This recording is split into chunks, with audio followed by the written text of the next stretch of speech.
Good morning बच्चों। जैसा कि हमने अभी पिछले वाले वीडियो में आपको जो है बाल विकास के अर्थ के बारे में बताया था।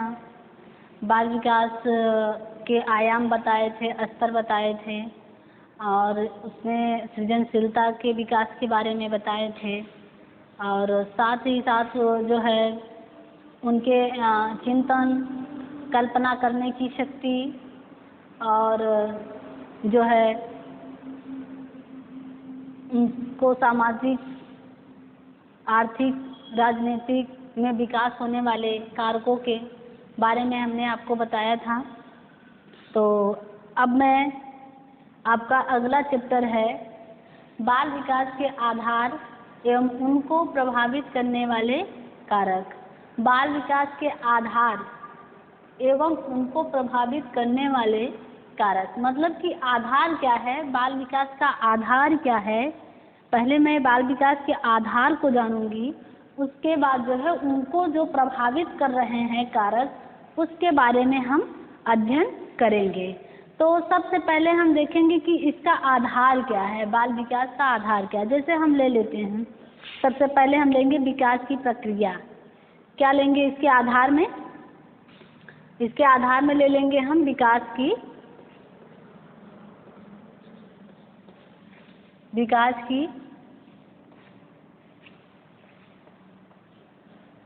प्रक्रिया। विकास की प्रक्रिया तो हम ये पहला आधार है कि हम ये देखेंगे कि जो एक बालक होता है उसका विकास जो शुरू होता है, प्रारंभ होता है, स्टार्टिंग कहाँ से प्रारंभ होता है, हम ये चीज़ें पहले हम बालक के विकास की प्रक्रिया को जानेंगे कि किसके आधार पर जो है विकास कहाँ से शुरू होता है। तब हम उनको प्रभावित करने वाले कारक के बारे में जान पाएंगे। जब पहले हमारा आधार सही होगा तभी हम किसी आधार के बारे में जानेंगे, तभी हम उसके अन्य प्रक्रियाओं के बारे में पता लगा पाएंगे। अगर हमको इसका आधार ही नहीं मालूम होगा कि बाल विकास का आधार क्या है, तो हम जो है उसके अन्य पहलुओं को जानने की कोशिश जो करते हैं वही मुझे समझ में नहीं आएगा। तो इसलिए हमें सबसे पहले बेस जानना जरूरी होता है। किसी भी टॉपिक का बेस जानना बहुत ही जरूरी होता है। तो हम पहले बाल विकास के आधार पर हम विकास की प्रक्रिया को आज जानेंगे कि विकास की प्रक्रिया क्या है। विकास प्रक्रिया से तात्पर्य बालक में सैन्य होने वाले या उत्पन्न होने वाले सभी प्रकार के परिवर्तन से है। जैसे धीरे धीरे जो है किसी बालक में जो तात्पर्य होता है कि जो धीरे धीरे बच्चों में विकास आता है, उत्पन्न होता है, उस प्रकार धीरे धीरे बालकों में परिवर्तन देखने को मिलता है। तो हम उसी को जो है विकास की प्रक्रिया मानते हैं। एक छोटा बालक होगा तो वो कभी छोटा बालक तो रहेगा नहीं, कहीं न कहीं तो उसकी वृद्धि होगी। वृद्धि के आयु के साथ साथ उसकी वृद्धि होगी, उसकी वृद्धि होगी तो उसका विकास होगा, उसका विकास होगा तो उसमें परिवर्तन जरूर आएगा। तो जब परिवर्तन आएगा तभी तो हम उसके अन्य पहलुओं को जान पाएंगे कि यह विकास की प्रक्रिया धीरे धीरे किन किन पहलुओं से होकर गुजर रहा है और ये पहलू कहाँ तक जाकर जो है बच्चों को प्रभावित करता है। ये सामाजिक, आर्थिक, राजनीतिक, संवेगात्मक, इन सभी तरीकों से बालकों को प्रभावित करने वाले जो कारक होंगे हम उसके बारे में जो है जानेंगे। तो यह परिवर्तन वंशानुक्रमी और वातावरण के परिणाम स्वरूप बालकों में उत्पन्न होने वाले परिवर्तन या उत्पन्न होते रहते हैं। जैसे हम ये ले लेते हैं तो विकास की जो प्रक्रिया प्रारंभ होगी तो हम उससे जो प्रभावित मतलब करने वाले कारक हैं, परिवर्तन है, वो परिवर्तन कहाँ से शुरू होता है? वो परिवर्तन हमारा जो शुरू होता है वंशानुक्रमी। हम पहले वंशानुक्रमी वातावरण के बारे में बता भी दिए थे कि एक बच्चे के विकास में जितना सहायता एक वंशानुक्रमी और वातावरण करता है और कोई भी नहीं। इसका सबसे बड़ा जो है परिणाम यह निकल कर आता है कि बच्चे जिस परिवेश में और जिस परिवार में जैसा संस्कार, जैसा खान पीन, रहन सहन होता है, वैसे बच्चे का विकास उस पर निर्भर करता है। तो इसी प्रकार हमने बताया कि विकास की जो होने वाले परिवर्तन है वंशानुक्रमी और वातावरण से होता है। वंशानुक्रम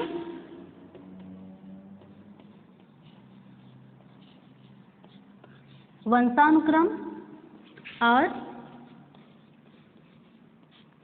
वातावरण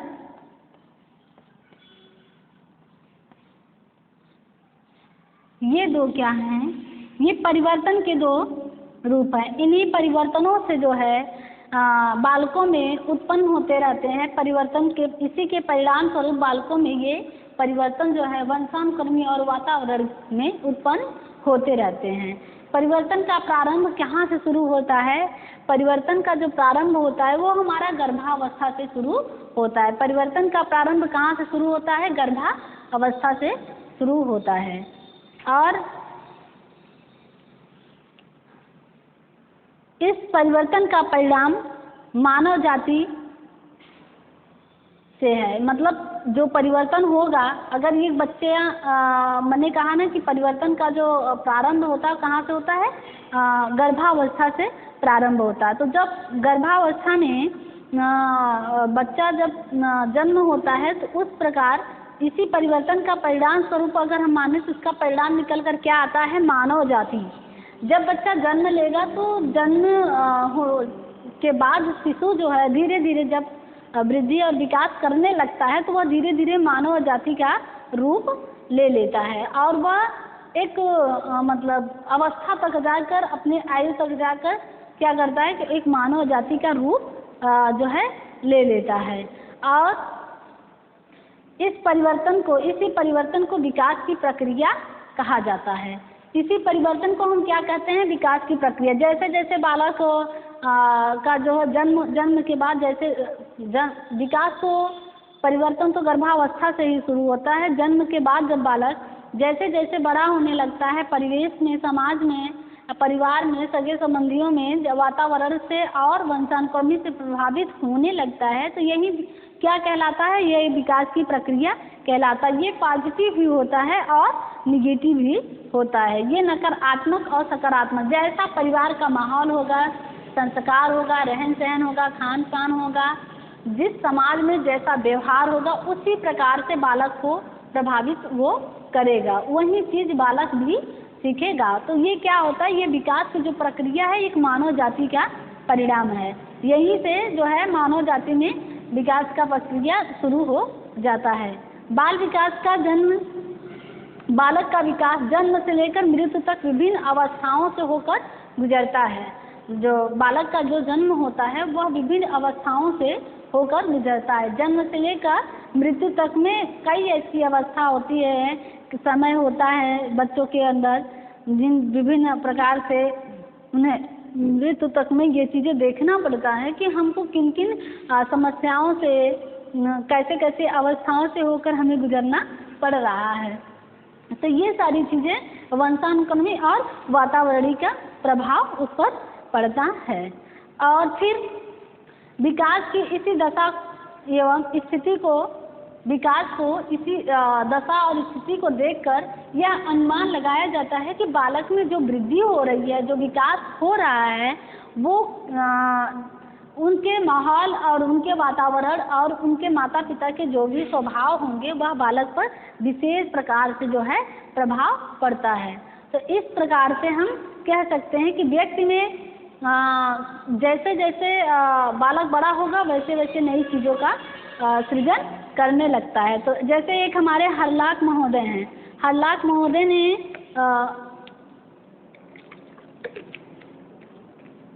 उन्होंने कहा है, इस प्रकार बालक का विकास सही संतुलन व निश्चित दिशा में हो सकता है। हरलाख ने कहा कि विकास सही या विकास के परिणाम स्वरूप बालक में विशेषताएं, व्यक्ति में नवीन विशेषताएं और नवीन योग्यताएं प्रतिपुष्टित होती है। जैसे जैसे बालक, हम विकास की प्रक्रिया को ले लेते हैं। हरलाख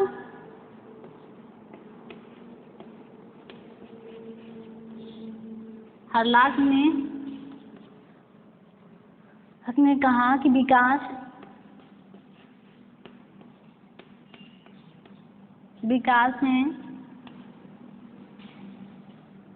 के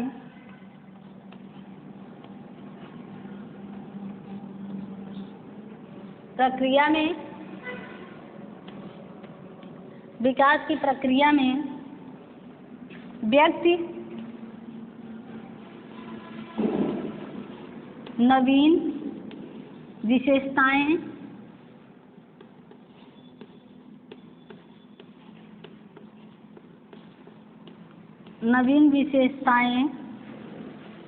एवं नवीन योग्यताएं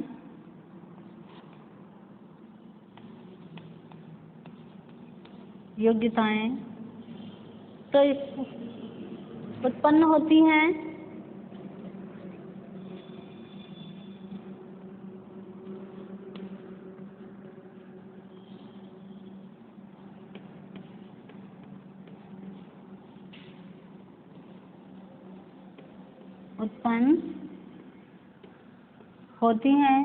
हलाक ने कहा विकास की प्रक्रिया में व्यक्ति नवीन विशेषताएं एवं नवीन योग्यताएं उत्पन्न होती हैं व्यक्ति के अंदर। कहने का तात्पर्य है हलाक महोदय का कि जब किसी बालक के अंदर जब गर्भावस्था से लेकर जन्म तक के बाद मृत्यु तक में जो भी विकास उसमें होता है बच्चों में, वह एक नवीन विशेषताएं होती हैं। एक नवीन का मतलब एक विशेषता उसके अंदर होती है और एक नई योग्यता भी उत्पन्न साथ में होती है, प्रतिस्फोषित होती है। तो ये सारी चीजें हलाक महोदय ने अपने शब्दों में जो है विकास की प्रक्रिया को दर्शाया है। और जो है जैसे फिर ले लेते हैं, समस्त प्राणियों में मानव को सर्वश्रेष्ठ प्राणी माना गया है। समस्त प्राणियों में अगर देखा जाए तो मानव ही एक ऐसा प्राणी है जो सबसे सर्वश्रेष्ठ प्राणी माना गया है। उसमें इतनी अधिक विशेषताएं होती हैं कि वह अकल्पनीय कार्यों को भी कर सकता है। सही बात है कि मानव जाति इतना सर्वश्रेष्ठ होता है कि अकल्पनीय बातों को भी या अकल्पनीय कार्यों को भी करने की क्षमता उसके अंदर होता है। जो हम कल्पना करते हैं या कभी कल्पना नहीं करते हैं वो भी कार्य करने की क्षमता एक मानव जाति के अंदर होता है। तो ये सारी चीज़ें अगर एक मानव जाति के अंदर है तो अतः हम इस प्रश्न से अधिक विशेषताएं होती हैं कि उठे जैसे कि कोई चीज़ होता है कि अतः प्रश्न हम देखने पर यह पता लगा सकते हैं किसी व्यक्ति से अगर कोई प्रश्न करता है उसमें उससे कहा जाता है कि ये चीज़ें क्या है, किस रूप में आती है। तो सामान्य रूप से यह देखा जाता है कि किसी भी बालक में या सामान्य रूप से यह देखने में आता है कि संसार के सभी स्त्री पुरुष आपस में कुछ समानताएं जरूर रखते हैं, चाहे कोई भी प्राणी हो, लेकिन स्त्री और पुरुष में कुछ न कुछ तो समानताएं जरूर पाई जाती हैं, जिससे कि और कुछ असमानताएं भी पाई जाती। अगर समानताएं पाई जा रही हैं, अगर पॉजिटिव पाई जा रही हैं दोनों में, तो कहीं न कहीं निगेटिव भी पाई जाएगी। तो अगर समानता पाई जा रही है स्त्री पुरुष में तो उस जगह कहीं न कहीं असमानता भी हमें देखने को मिलता है। समानता के साथ साथ असमानता भी हमें देखने को मिलता है। इस प्रकार की जो है जैसे कि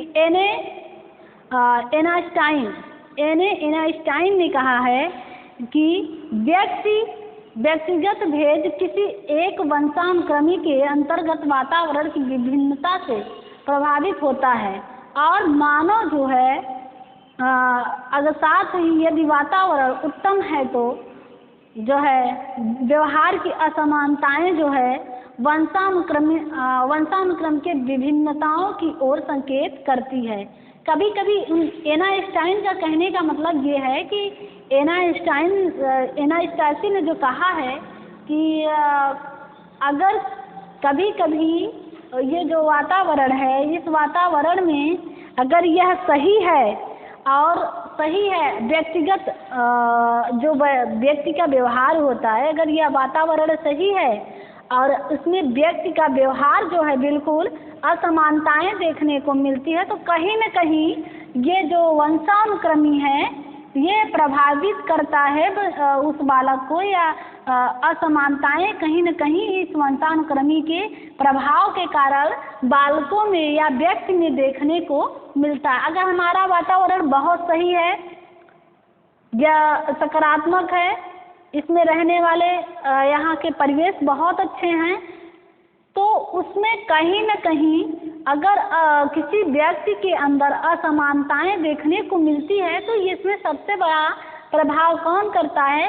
यह नहीं करके बल्कि वंशानुक्रम करता है। तो मतलब ये है कि इसका भी प्रभाव अगर हमारा वातावरण सही है तो कहीं न कहीं अगर हमारे व्यवहार में कहीं असमानताएं प्राप्त हो रही हैं तो ये सबसे बड़ी चीज़ क्या है? वंशानुक्रमी प्रभाव है।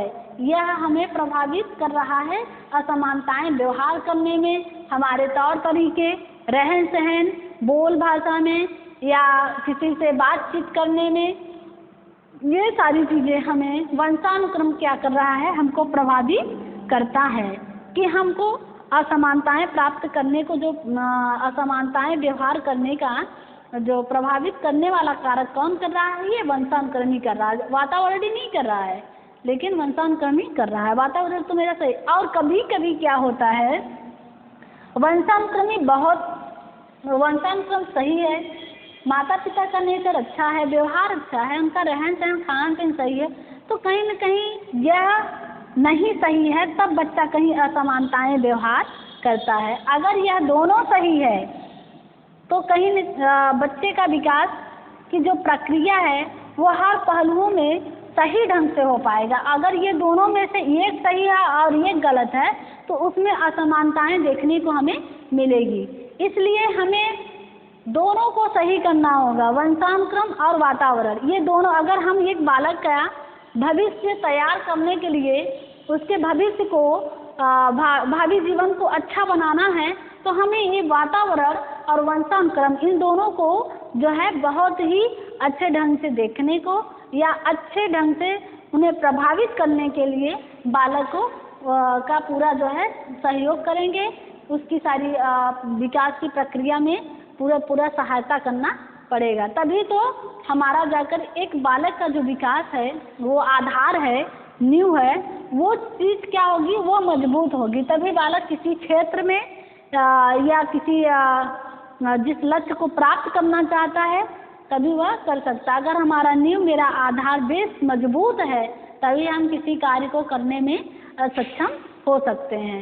ये चाहे जो है बालक के या रहन सहन हो, उनका खान पीन हो, ये सारी चीज़ें हमें विशेष रूप से बच्चे पर ध्यान देना चाहिए। बच्चा ही सबसे बड़ा आधार है, भारत का भविष्य है। तो जब मैं उस आधार को मजबूत नहीं करूँगी या नहीं करेंगे समाज या परिवार या गांव के लोग, वो प्रभावित आगे चलकर उसका जो है विकास कहीं न कहीं रुक जाएगा। अब आगे जो है, ये तो उसका आधार था, यही आधार जो है उसे प्रभावित कर रहा है।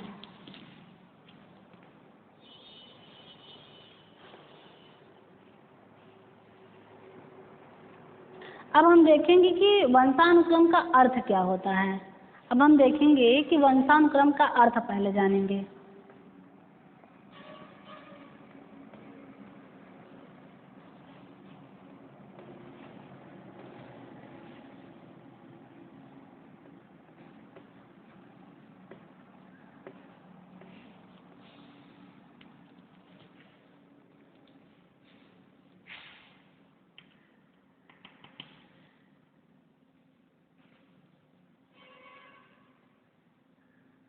देखो, वंशानुक्रम क्या है? जैसे एक जो है हमारे रूथ बर्नडिक ने कहा है या पी जिन्सवर्थ ने कहा है कि जो वंशानुक्रम होता है वह वंशानुक्रम माता पिता से संतान को प्राप्त होने वाले एक गुण है। क्या है? गुण का नाम है। सीधे से हम अगर छोटे शब्द में कहें कि माता पिता से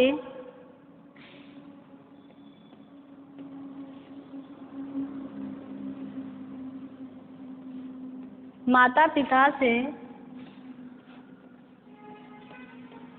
प्राप्त संतान को माता पिता से संतान को प्राप्त माता पिता से संतान को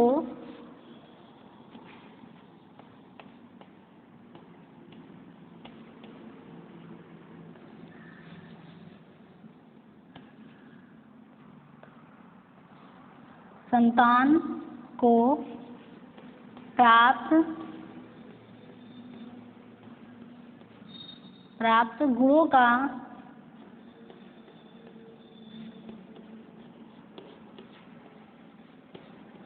गुणों का नाम है।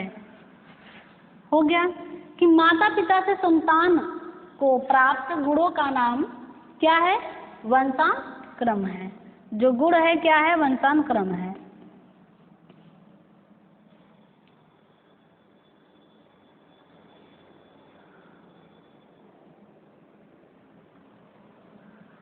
प्राप्त होने वाले गुणों का नाम है।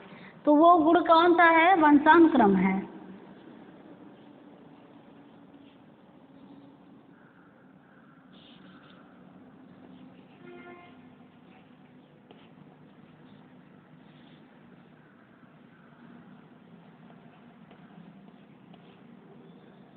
माता पिता से संतान को प्राप्त होने वाले गुणों का नाम वंशानुक्रम है। इसी को हम वंशानुक्रम कहते हैं। अब हम देखेंगे पी जीन्स बॉटने के अनुसार प्रकृति से पीढ़ी को जो है, अब ये पीढ़ी दर पीढ़ी प्राप्त होने वाले को हम वंशानुक्रम कहते हैं। जैसे अब हम ले लेते हैं पी जीन्स वर्ड के शब्दों में। किसके शब्दों में?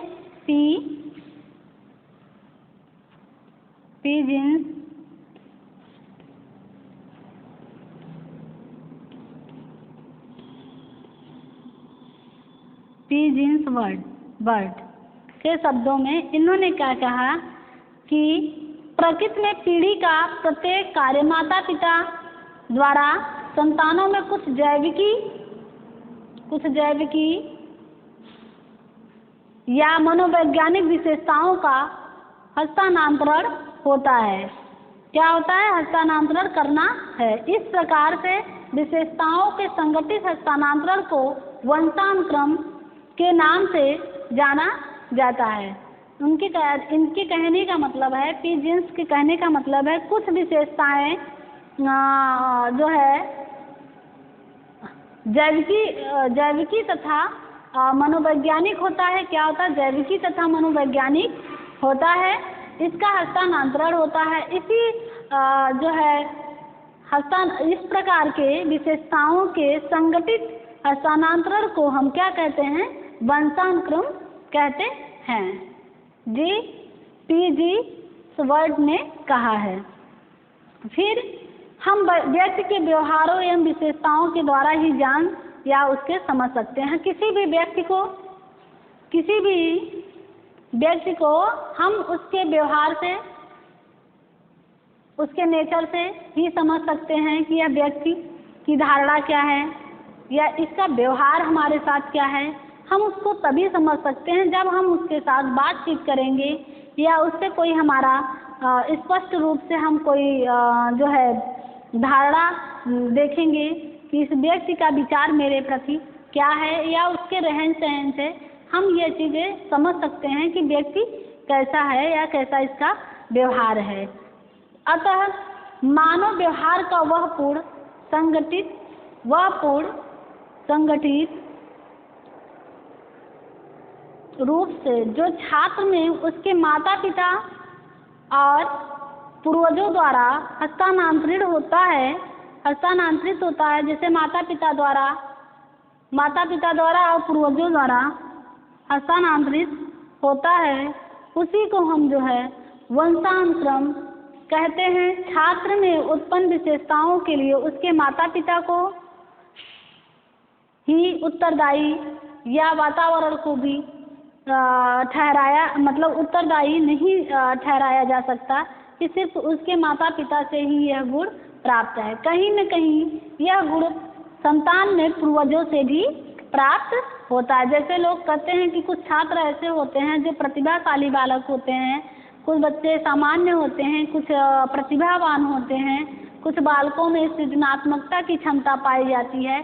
तो यह चीज़ें जो ट्रांसफ़र होता है माता पिता से, तो माता पिता के साथ साथ कहीं न कहीं जो ब्लड सर्कुलेशन होता है, चलता रहता है, यह बच्चों में या छात्रों में माता पिता से ही नहीं कहा जा सकता, माता पिता को ही नहीं ठहराया जा सकता, बल्कि यह हम पूर्वजों से भी कह सकते हैं कि यह गुण पूर्वजों से भी बच्चों में प्राप्त होती है, या बच्चों से पूर्वजों से भी यह गुण इसको मिला है। तो ये चीज़ें इस निष्कर्ष से निकलता है कि जो विशेषताएं उसके माता पिता से मिलती जुलती है, उनका हस्तांतरण माता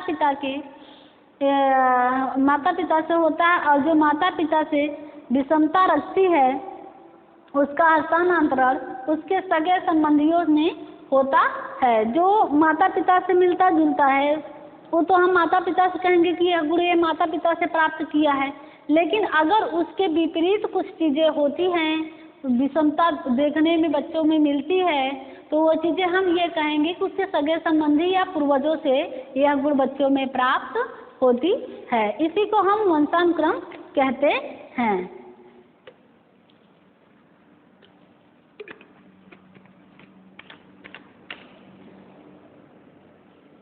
अब हम वंशानुक्रम के सिद्धांत एवं नियम पढ़ेंगे। अभी हम वंशानुक्रम पढ़ा रहे हैं, इसके बाद वातावरण भी आपको समझाएंगे। अभी तो वंशानुक्रम का ये प्रभाव है, प्रभावित करने वाले कारक हैं, उसके बाद वातावरण के बारे में भी हम आपको समझाएंगे।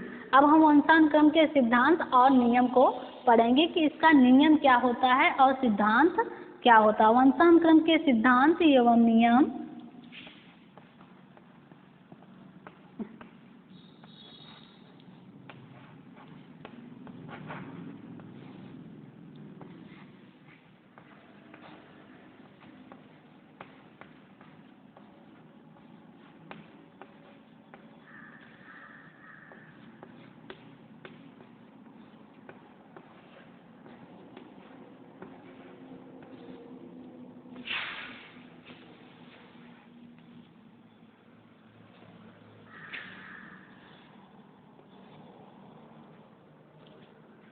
सिद्धांत एवं नियम। वंशानुक्रम के सिद्धांत एवं नियम।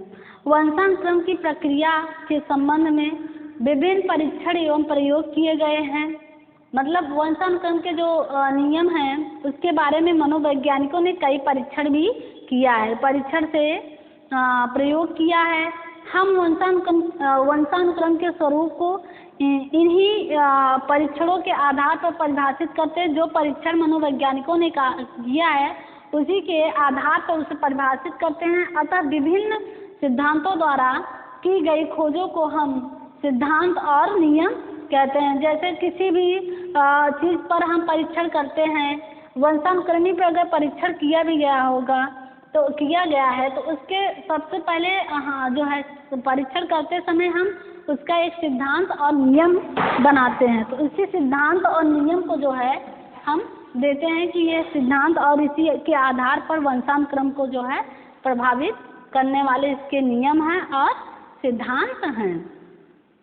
तो इसका निम्नलिखित प्रकार से वर्णन किया गया है। सबसे पहला परीक्षण है, पहला सिद्धांत है मूल जीवाणु की निरंतरता का नियम। मूल जीवाणु पहला सिद्धांत है।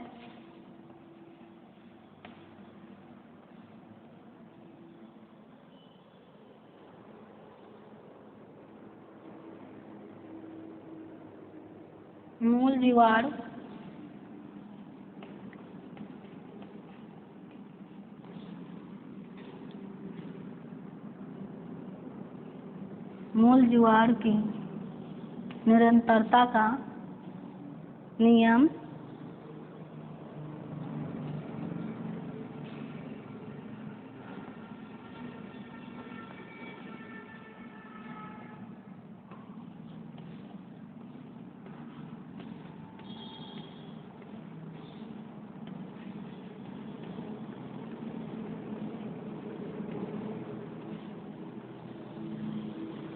मूल ज्वार की निरंतरता का नियम, ये पहला नियम है। इसमें क्या है कि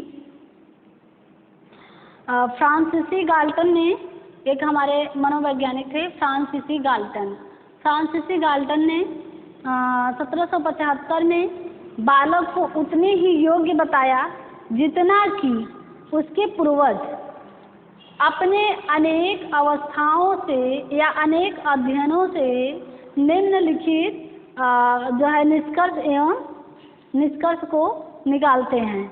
जैसे कि उन्होंने कहा कि जो फ्रांसीसी गाल्टन थे, फ्रांसीसी गाल्टन ने 1775 में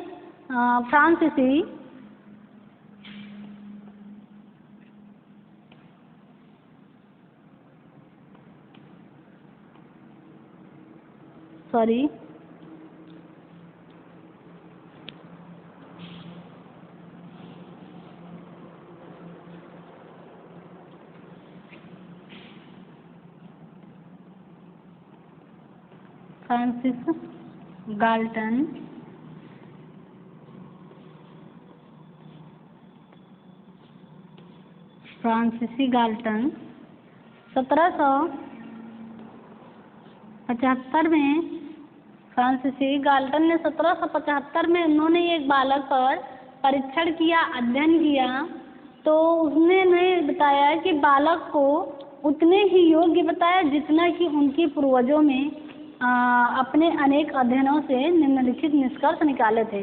बालक को उतने ही योग्य बताया जितने कि उनके पूर्वज थे। उन्होंने यह अध्ययन करके जो है परीक्षण करके जो है साबित किया। तो सबसे पहले क्या बताए, जैसे कि वंशानुक्रम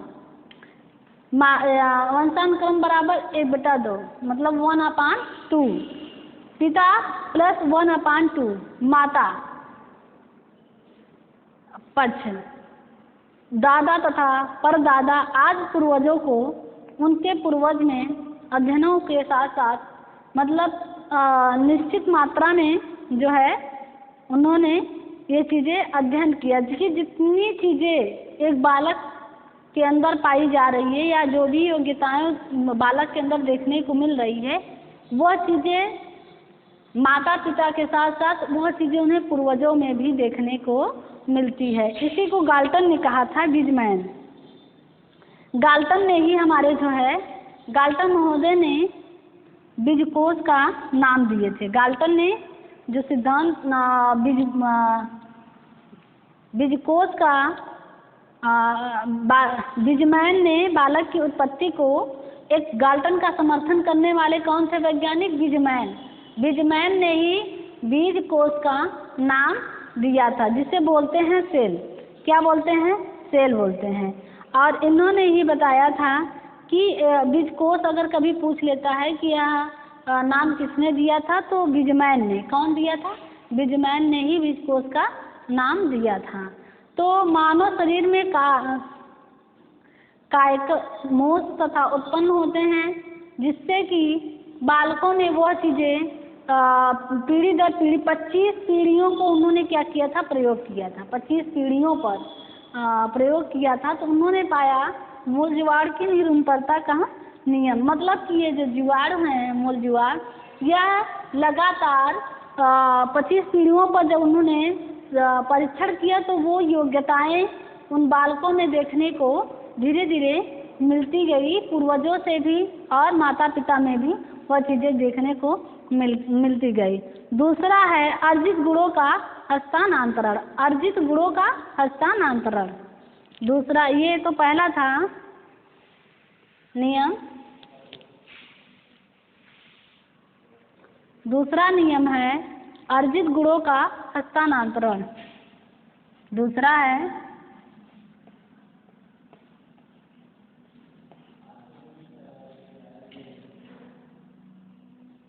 अर्जित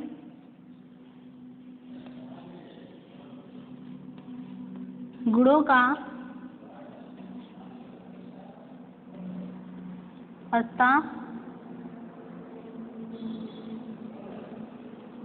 हस्तांतरण। अर्जित गुणों का हस्तांतरण।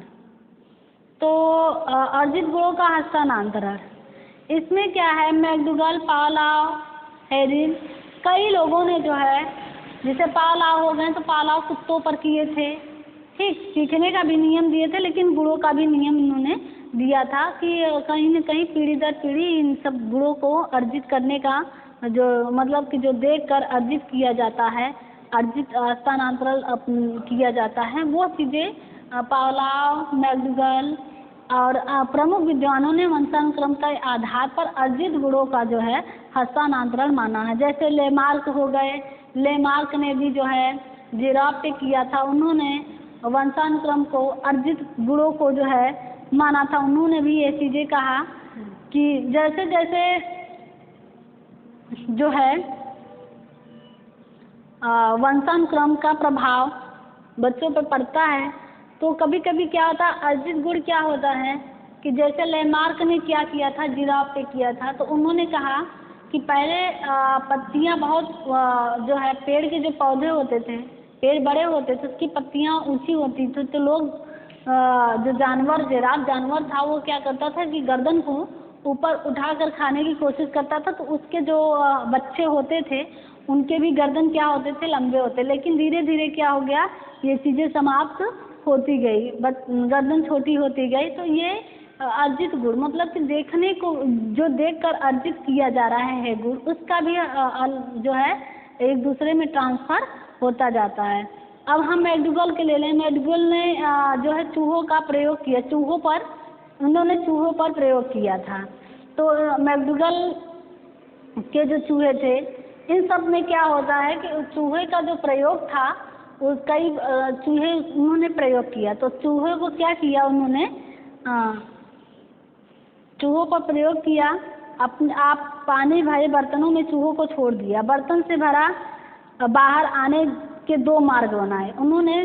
एक चूहे को क्या किया कि एक बॉक्स में कहीं बंद कर दिया, तो उसमें दो मार्क्स मतलब दो ऐसे दरवाजे बनाए उसमें कि चूहा जैसे आ जा सकता है, और बड़े बर्तन में चूहों को क्या किया था, छोड़ दिया था।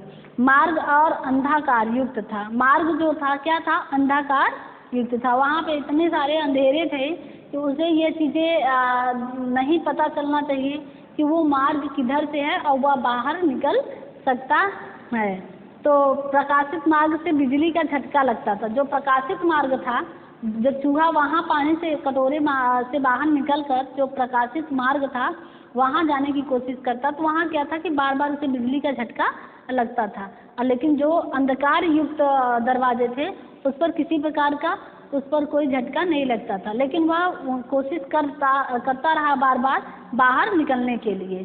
तो ये चीज़ें पीढ़ी दर पीढ़ी कई 25 साल तक ये चीज़ें चलती रही, और उसमें यह देखने को मिला कि जो चीज़ें माता पिता या पूर्वजों में मिलती थी, वो चीज़ें जो है उन बच्चों में भी देखने को मिला।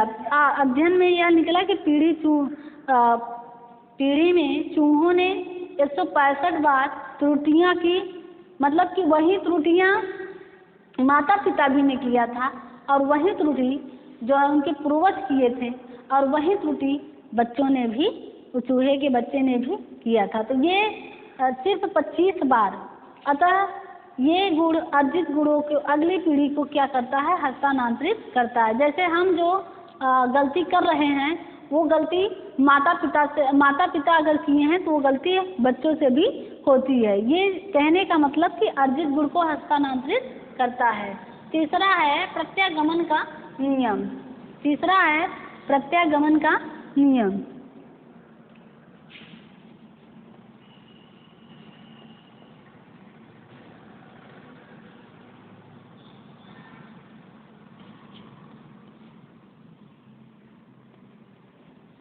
प्रत्यागमन का नियम।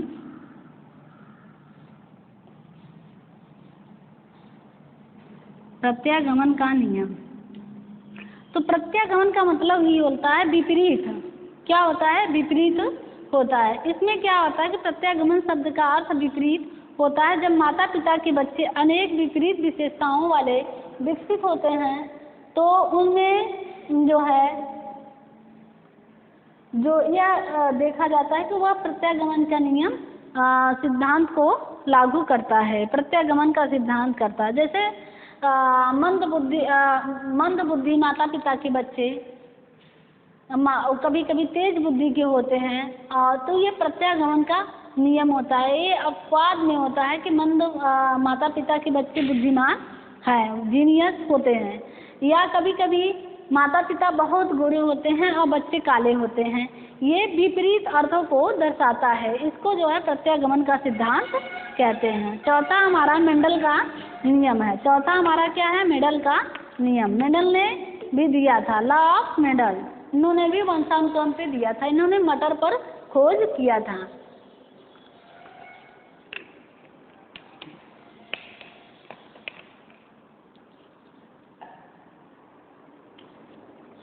चौथा हमारा क्या है? मेंडल का नियम।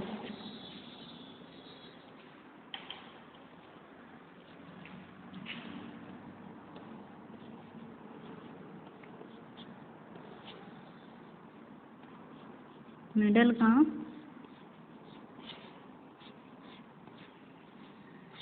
नियम,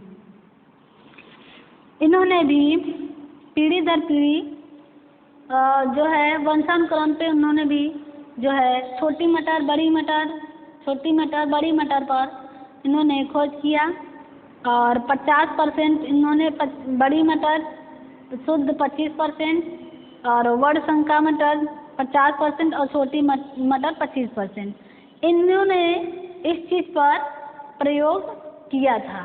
तो इन्होंने ये चीज़ें देखने को मिला कि छोटी मटर के दाने छोटी मटर होगा और बड़ी मटर के दाने बड़े मटर के होंगे, इस चीज़ पर इन्होंने प्रयोग किया था। वंशानुक्रम की विशेषताओं का पता लगाने के लिए ग्रेसर जॉन मेंडल ने विभिन्न प्रयोग किए थे।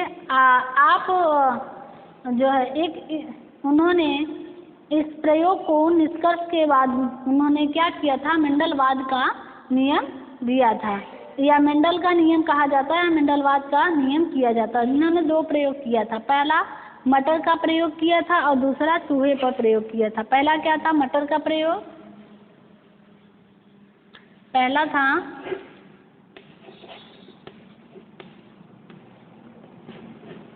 मटर का प्रयोग और दूसरा था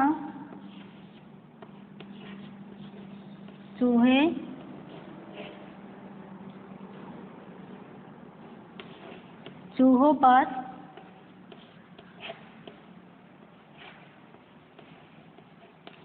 प्रयोग। मतलब 2 चीज़ों पर इन्होंने मटर पे भी प्रयोग किया था और चूहे पर भी प्रयोग किया था। देखिए चूहे पे क्या किया था, इस प्रकार से मेंडल ने चूहों पर भी प्रयोग किए और पूर्व निष्कर्षों से प्राप्त अपने आप में सफ़ेद तथा काले चूहों के साथ साथ रखा गया।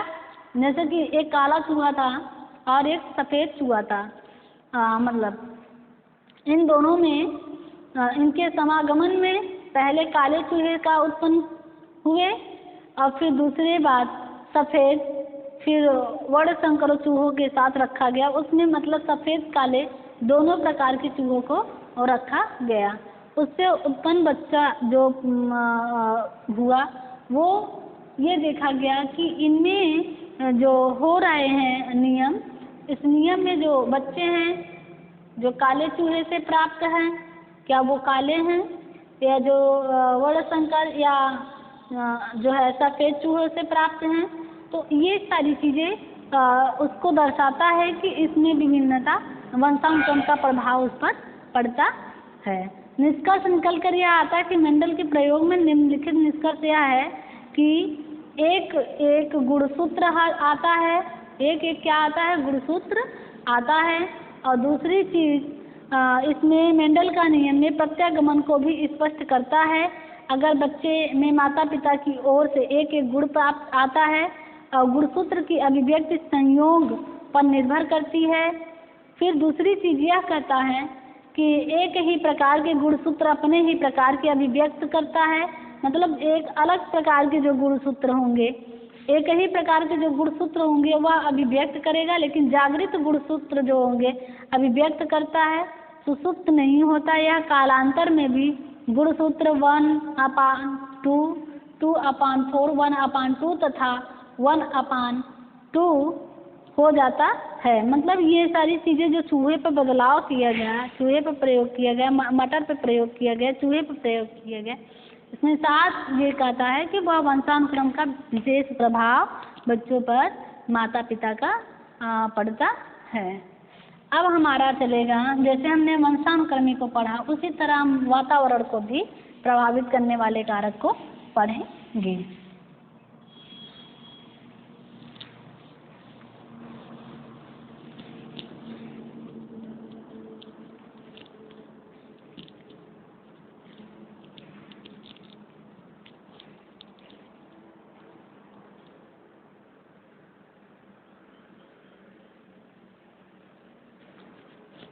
अब मैं वंशानुक्रम को पढ़ा चुकी हूँ, वातावरण को भी देखेंगे कि वंशानुक्रम बालक के विकास पर वंशानुक्रम का प्रभाव पहले पढ़ लेते हैं, फिर वातावरण को कल हम समझा देंगे।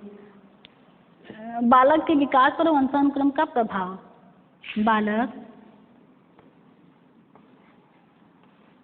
बालक के विकास पर वंशानुक्रम का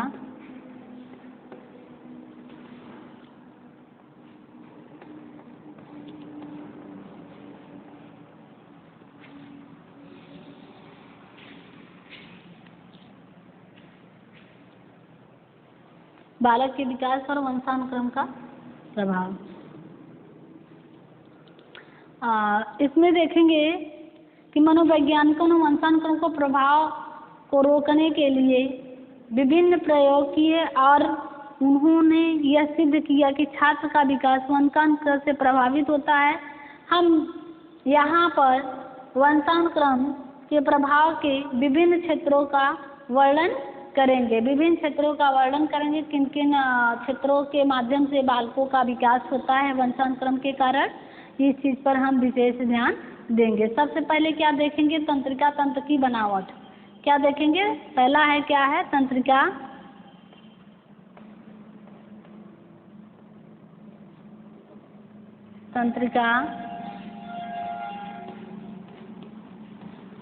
तंत्र की बनावट। तंत्रिका तंत्र की बनावट ये भी प्रभावित करता है। देखिए इसमें क्या है कि तंत्रिका तंत्र में प्राणी की बुद्धि, सीखना, आदतें, विचार और आकांक्षाएं आदि केंद्रित होते हैं। इसमें तंत्रिका तंत्र में क्या होती है? बुद्धि होती है और विचार होता है,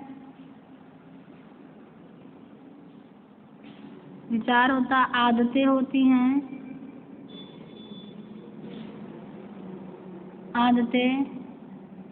विचार, बुद्धि, विचार, आदतें, आकांक्षाएं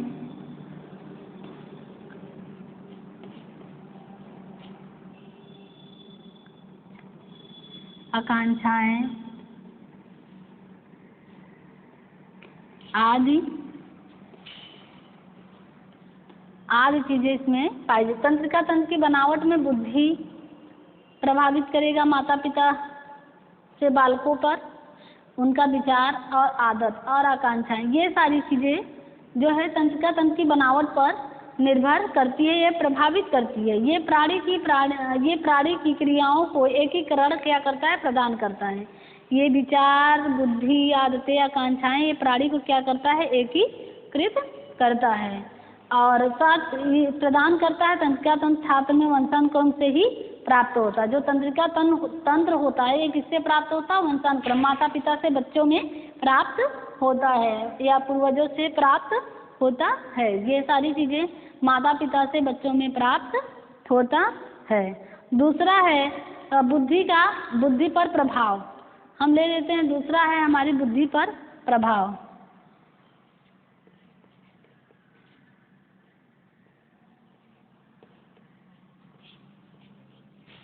बुद्धि पर प्रभाव, बुद्धि पर प्रभाव